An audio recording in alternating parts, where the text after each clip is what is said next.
boa tarde, meus queridos. Tudo bom com vocês? Bom, espero que esteja tudo bem, espero que vocês estejam se cuidando, né? Vamos seguir para mais uma aula comentada? Bom, a gente vem aqui falar sobre a vinda da família real portuguesa ao Brasil, né? Mais um assunto novo. Vocês, inclusive, até fizeram um trabalho sobre esse mesmo tema. É um trabalho que era para fazer um lapbook, né? Alguns fizeram, outros não. Vamos agora entender um pouco melhor desse assunto, né? A vinda da família real portuguesa ao Brasil. Como é que isso aconteceu, né? Então, em 1807, a Europa estava passando por profundas transformações. E o que motivou essa família real portuguesa a vir para o Brasil é Napoleão Bonaparte. Tá? Foi o que motivou, foi o que fez eles virem de Portugal para o Brasil. Tá? Pois bem, lembrando que o Brasil era uma colônia, era uma das maiores colônias que Portugal tinha, tá? Que mais rendia, digamos assim, louros. Tá?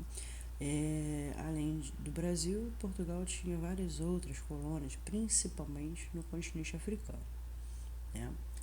E aí, com Napoleão, a ação de Napoleão fez com que a família real portuguesa, Dona Maria I, Dom João VI, partisse em direção ao Brasil. Tá? Tá aí para vocês a imagem de como é que foi esse verdadeiro pandemônio, né? O pintor francês Nicolas Albert, ele tentou de alguma forma, né, retratar o que foi a vinda deles para cá, como é que foi a vinda deles para cá, porque foi uma coisa assim, do dia para a noite. Não teve uma preparação, um esquema, não foi nada disso não, foi um negócio assim, muito rápido. Muito rápido mesmo, causando um verdadeiro rebuliço em Lisboa. Tá? E aí, como é que a gente tenta reproduzir o contexto histórico da época? Como é que seria esse contexto histórico da época? Então, França e Inglaterra eram os principais países daquele momento. Eram as nações que, independente de estarem boas ou não, político-economicamente, eram as nações que ditavam normas e regras. Eram as nações que reinavam naquele momento, né? Eram as nações que as demais acabavam de alguma forma copiando. Então, início do século XIX, a França e a Inglaterra eram nações que há muito tempo disputavam o mercado dos consumidores, né? Os mercados consumidores ou era francês ou era inglês, tá? A Inglaterra levava uma certa vantagem em relação à França, porque fins do século XVIII, a Inglaterra já havia feito a sua revolução industrial. Então ela já vendia para várias nações e colônias seus produtos manufaturados, enquanto a França ainda não tinha realizado a sua revolução industrial, né? Vai realizar após aí o Napoleão, pouco com Napoleão, mas bem após mesmo. A Inglaterra ela vai ser um molde em relação à revolução industrial para todas as demais nações. Tá? Então a França e a Inglaterra disputavam o mercado dos consumidores e aí ficavam ali, né, fazendo com que várias nações comercializassem com elas, principalmente as colônias. Só para lembrar, as colônias, sejam elas quais forem, elas viviam sob o jugo do Pacto Colonial. O que é o Pacto Colonial? É a obrigação da colônia comercializar somente com a metrópole. Comercializar como? A colônia só podia comprar ou vender quaisquer produtos só da sua metrópole, né? No caso, o Brasil era colônia de Portugal. Então, o Brasil só poderia comprar qualquer tipo de mercadoria ou vender qualquer tipo de mercadoria para Portugal. E isso é muito ruim, né? Porque você acaba comprando por um preço muito mais caro e tendo que vender por um preço muito mais barato.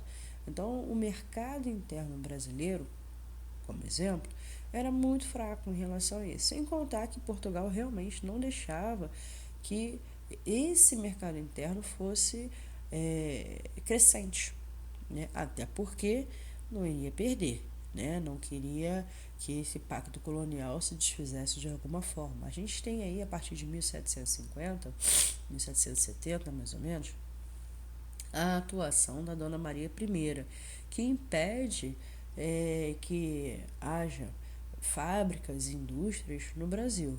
Ela impõe aí um decreto que não se pode mais ter nenhum tipo de fábrica ou indústrias no Brasil, fazendo com que o Brasil comprasse no mais trivial realmente de Portugal. Ela fez isso após a atuação do Marquês de Pombal, que foi um excelente ministro português. Tá? Foi um momento que o Brasil, em termos de colônia, cresceu a beça.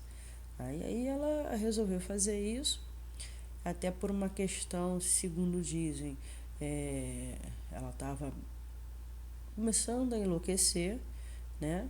E aí ela decretou isso. E isso acabou, em termos econômicos, afundando com o que começava a ser assim a nossa economia interna. Mas vamos lá.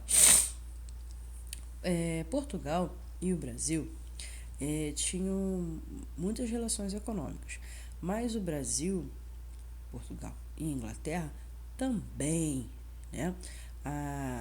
A Inglaterra era um grande fornecedor de produtos manufaturados para Portugal. E Portugal, em contrapartida, vendia muitos vinhos à Inglaterra.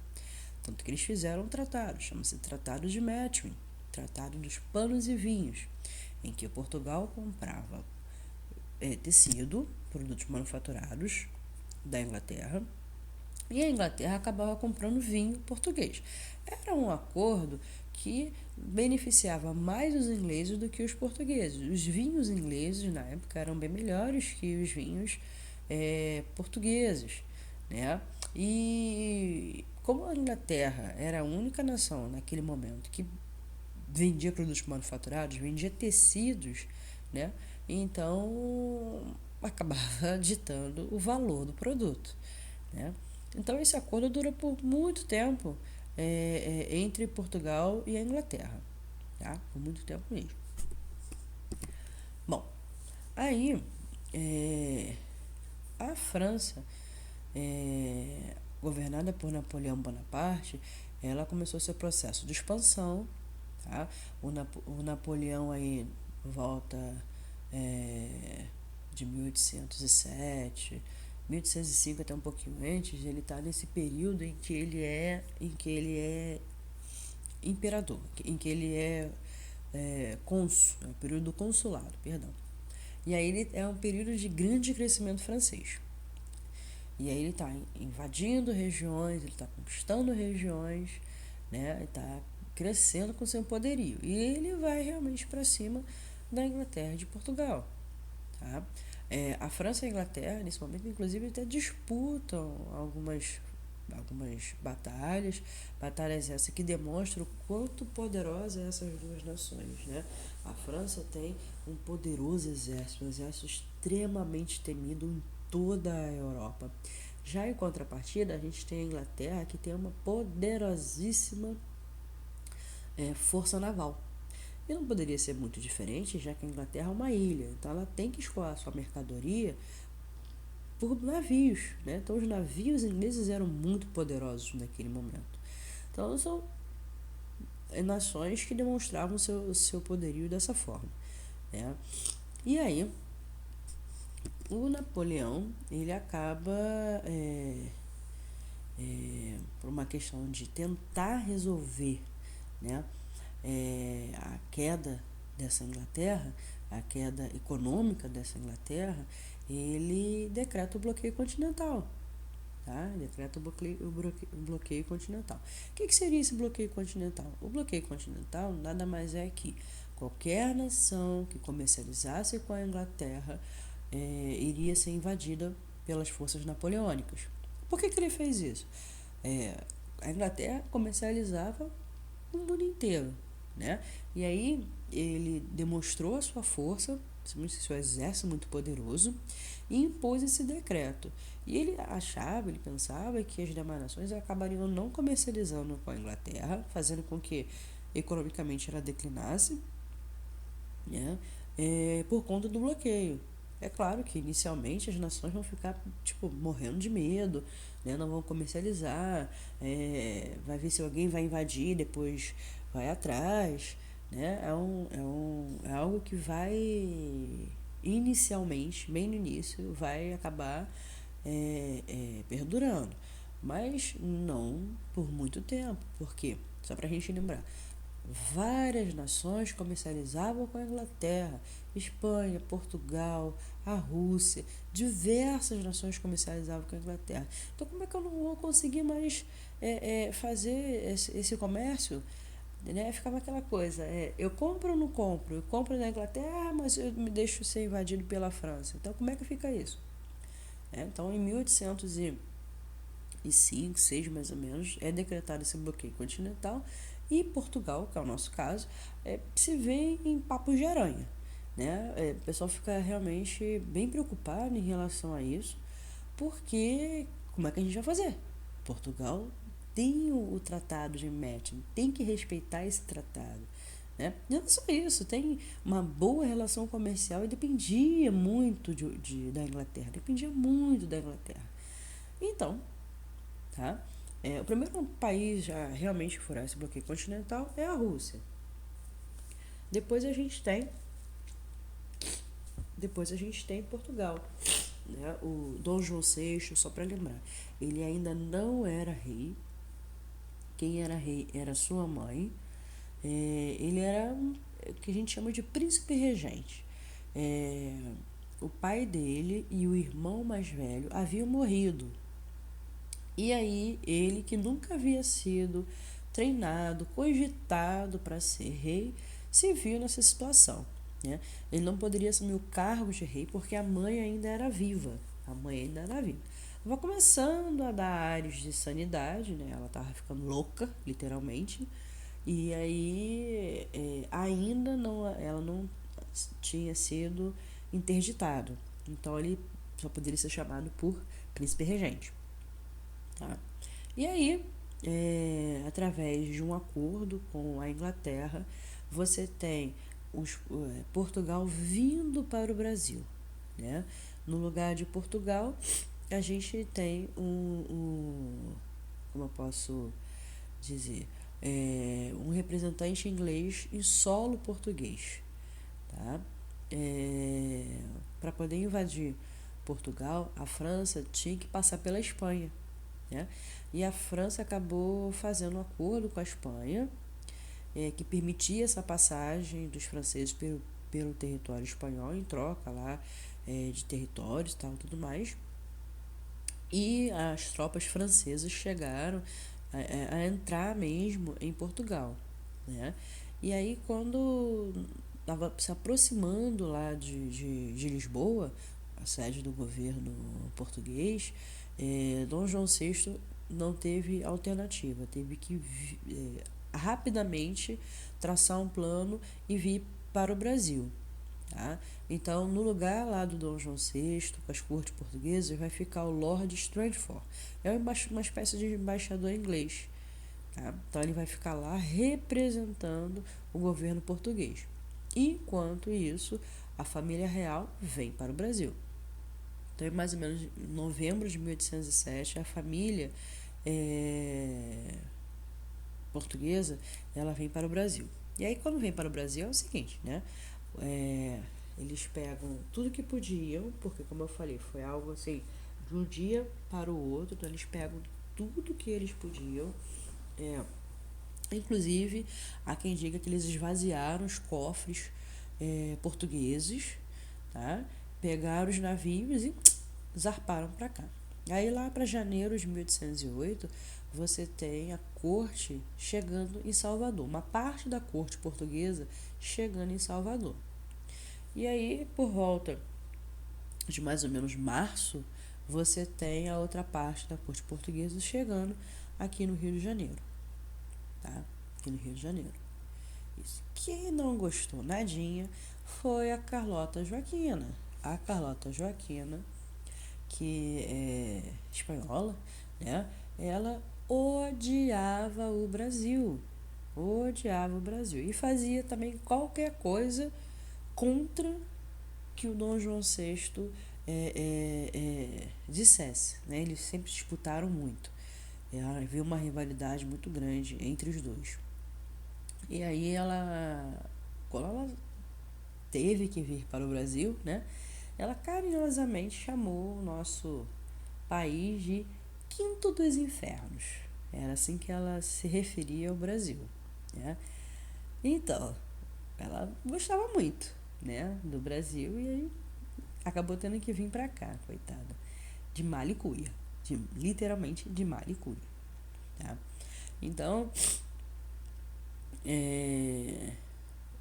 a corte portuguesa desembarcou aqui no Rio de Janeiro, houve uma recepção, mais ou menos, sendo que ninguém estava acostumada com aquela corte toda, né? Foram aí umas 200 pessoas a chegarem aqui no Rio de Janeiro, e aí toda cheia de pompas e circunstâncias, né? Com muita roupa. E o Brasil é um país extremamente quente, principalmente o Rio de Janeiro, né? Então você tinha ali no Cais do Valongo, onde chegou a corte, é um lugar que inclusive você comercializa escravos. Então você tinha escravos, você tinha a elite da colonial ali, né, sendo representada, tudo misturado. Quando a corte portuguesa olhou aquilo, achou assim inusitado, né? Inusitado. Tá? Então, aí o Dom João VI, ao chegar no Brasil, desembarcar no Cais do Valongo, a primeira sede, o primeiro lugar que eles vão ficar, a família pelo menos, vai ser no Paço Imperial. Fica ali mesmo, fica ali mesmo próximo ao Cais do Valongo. Hoje ele é chamado de Museu dos Inconfidentes, Inconscientes, se eu não me engano. É aberta a visitação, mas não tem muita coisa para se ver, não, tá? Tá lá e tá exatamente, ele é hoje exatamente o que já foi quando a família real portuguesa chegou aqui. Então foi o primeiro lugar que eles ficaram. E aí alguns anos mais tarde eles vão ocupar o palacete na Quinta da Boa Vista. O que pegou fogo? O Museu da Quinta. Então, Museu Nacional, né? Então, esse era o cafofo da família real portuguesa, tá? Alguns anos posteriores à sua chegada, tá? E aí, depois que a família real portuguesa chega, uma série de mudanças acontecem no nosso país, mas muitas mudanças, tá? A começar que até então o Brasil era uma colônia, é uma colônia, tá? Desculpa. O Brasil é uma colônia, não é um país, tá? O Brasil é uma colônia que acabou de receber a corte portuguesa aqui. Aí a gente tem as transformações. A primeira transformação é onde vamos colocar a corte. Não é só o Dom João VI com a Carlota e mais os filhos, não. 5 filhos, se não me engano, incluindo Pedro I. Pedrão. Então, não é só eles. Vem toda uma família pra cá, né? São aí pouco mais de 200 pessoas, se eu não me engano. E aí, onde eu vou botar essas pessoas? Então, algumas casas da elite acabaram sendo ocupadas pelo restante da corte. Quem não cedia a sua casa acabava sendo obrigado, né? Tinha-se na sua porta as iniciais PR, de Príncipe Regente. Sendo que as pessoas, né, o bom brasileiro, acabou, digamos, rebatizando essas iniciais de Ponha-se na Rua. Porque as pessoas que moravam lá tinham que sair para dar lugar aos membros da corte. E aonde elas iam ficar? Bom, aí elas é que tinham que se virar. Não era problema da corte portuguesa. Tá? Então aí você tem já os primeiros problemas. Ok? Deixa eu voltar aqui. Então, além disso, você tem,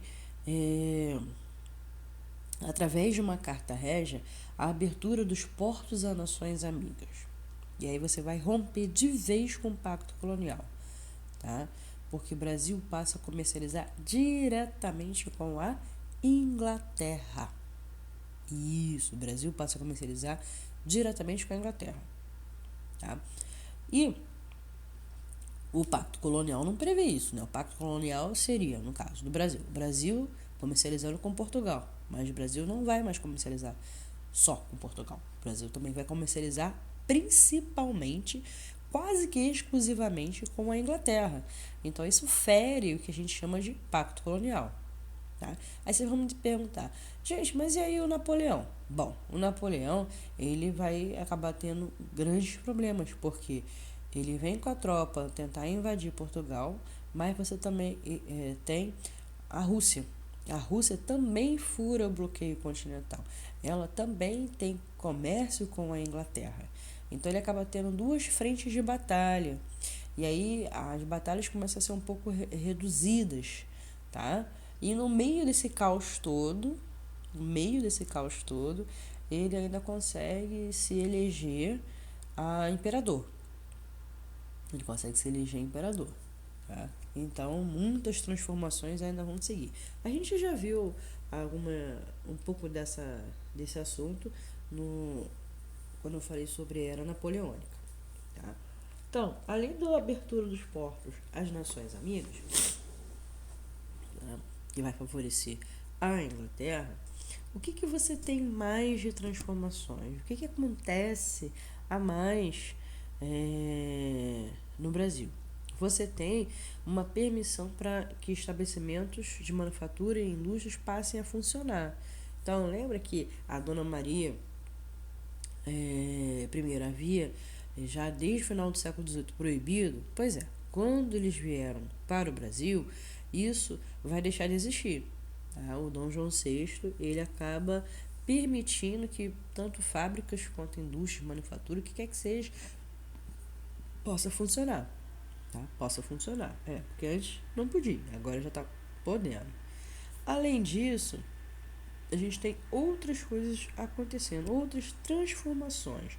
Como, por exemplo, com a vinda deles para cá, é natural um local para que eles pudessem passear, para que eles pudessem ter acesso à cultura e tudo mais. Então, vai ser criado o que a gente chama de Museu Nacional.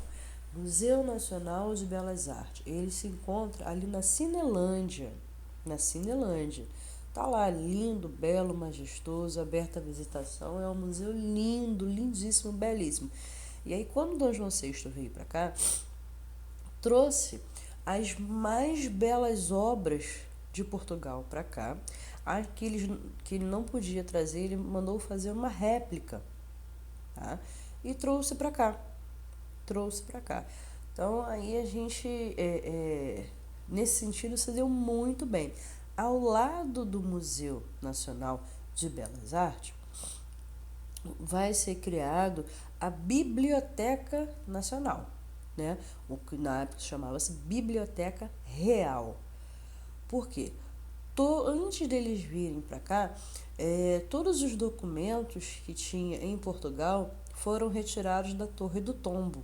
A Torre do Tombo fica em Lisboa e é uma espécie também de biblioteca nacional.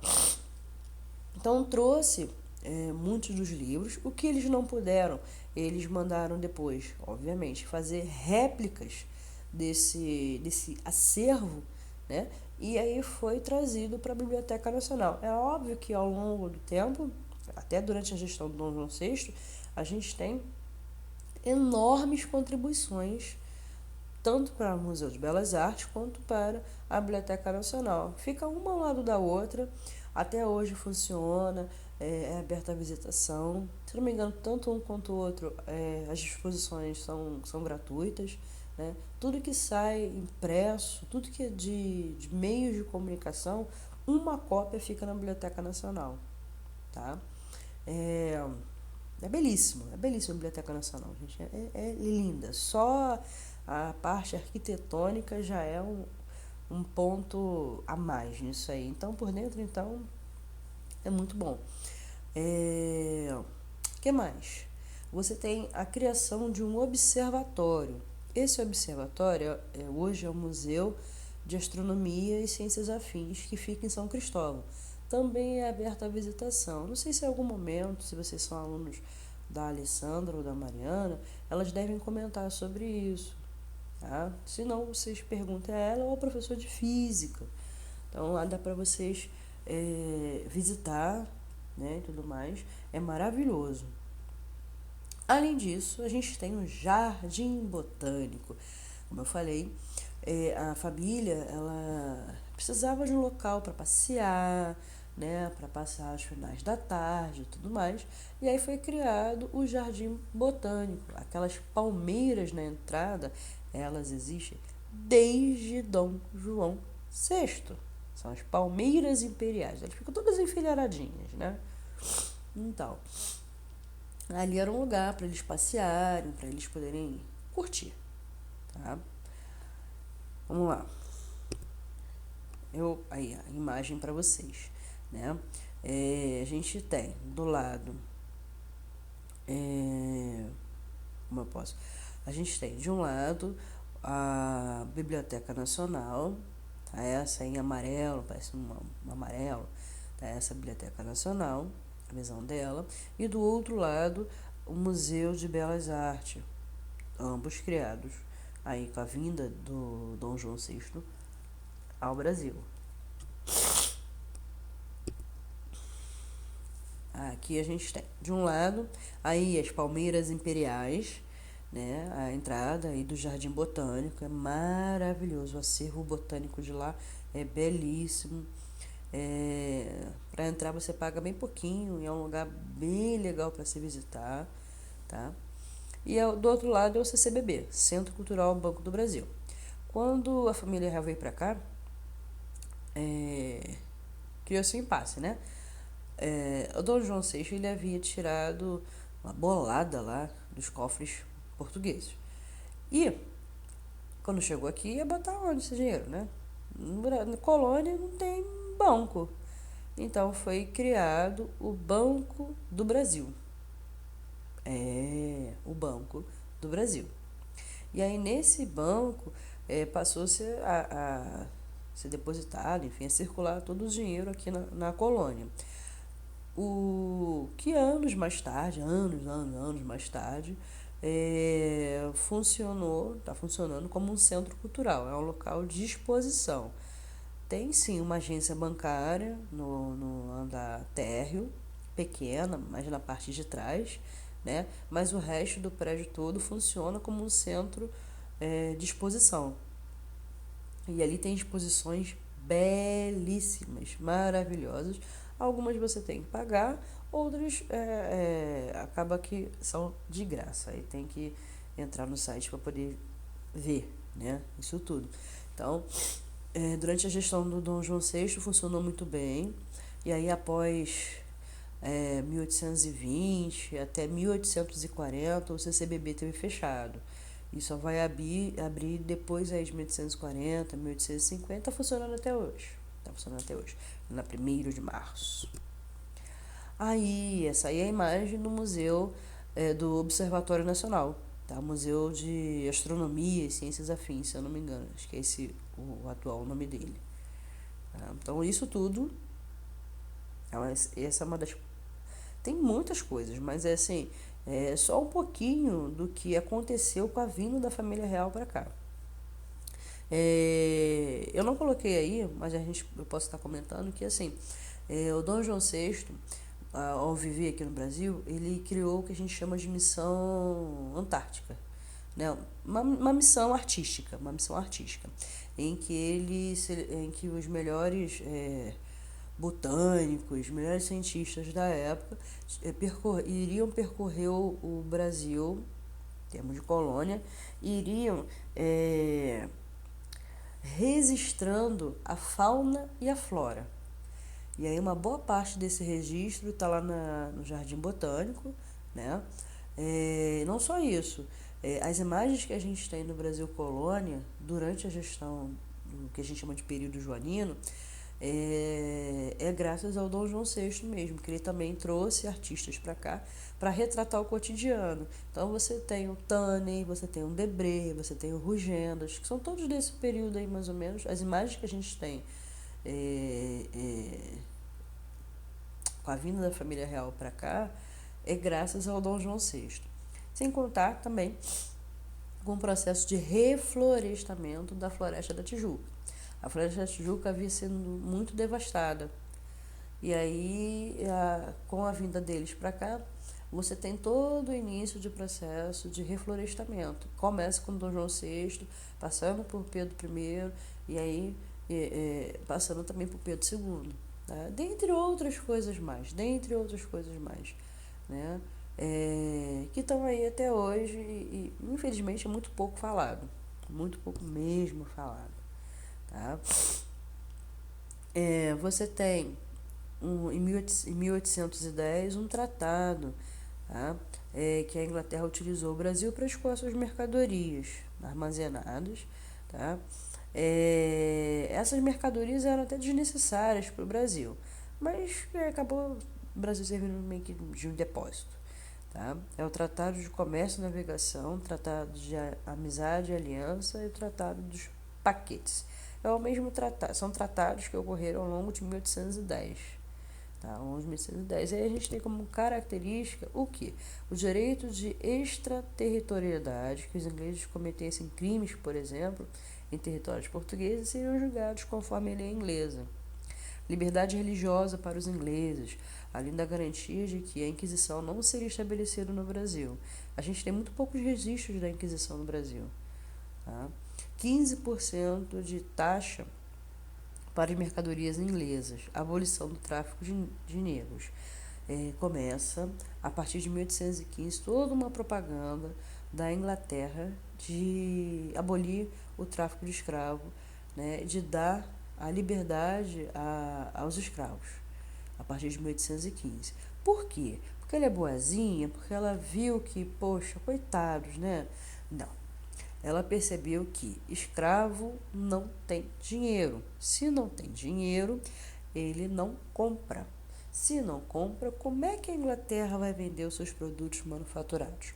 Então, o ideal é que esse escravo ele fosse liberto.